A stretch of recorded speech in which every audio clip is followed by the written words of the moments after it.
Pourquoi est-ce que tu restes bloqué sur une personne qui ne s'ouvre pas? Tu sais, souvent on croit qu'on est obsédé par une personne, qu'on l'aime tellement qu'on n'arrive pas à tourner la page. Mais la vérité, c'est qu'on reste bloqué sur cette personne, non pas à cause de ce qu'on ressent pour cette personne, mais plutôt à cause de ce qu'elle fait ressurgir en nous. Quand tu tombes sur quelqu'un d'évitant, quelqu'un qui fuit l'intimité, qui fuit finalement l'amour, qui s'éloigne quand tu t'approches trop, tu te dis que si tu l'aimes assez, il va finir par s'ouvrir.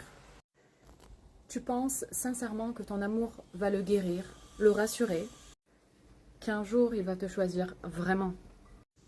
Et que vous vivrez enfin ce véritable amour, puissant, authentique, profond, comme tu l'as toujours désiré. Parce que tu ressens quelque chose de tellement fort pour la personne évitante. Mais l'évitant ou l'évitante ne fait que rejouer quelque chose que tu connais déjà. Il réactive une vieille blessure que tu as déjà en toi, celle de l'abandon, du rejet. Il réveille la partie de toi qui a déjà connu ce vide, ce rejet, cet abandon.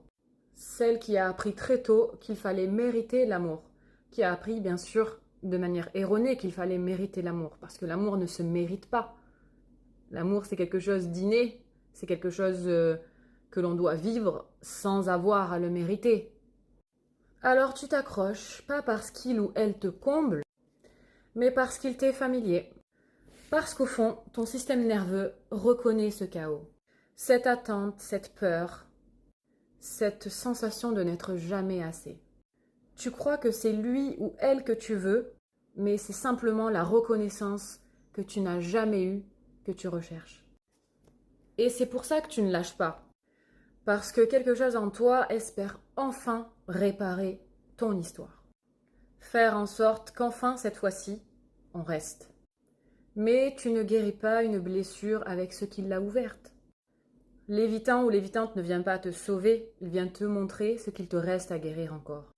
Et le vrai courage, c'est de comprendre ça et de ne plus courir après ce qui te fuit.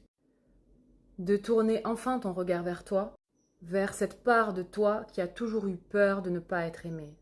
Et le jour où tu guéris cette blessure, l'évitant ne t'attire plus parce que tu n'as plus besoin de rejouer cette douleur.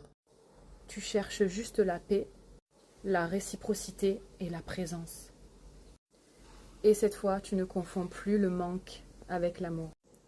Sois en paix. La paix, c'est à toi de la trouver. Ce n'est à personne de te la donner. Et une personne qui fait que te fuir, et qui fait que te mettre à distance, et qui te fait vivre les montagnes russes émotionnelles, n'est pas une personne qui doit rester dans ta vie. À chacun de trouver son propre chemin, et à chacun de se guérir. Tu ne peux pas guérir l'autre, il doit se guérir tout seul.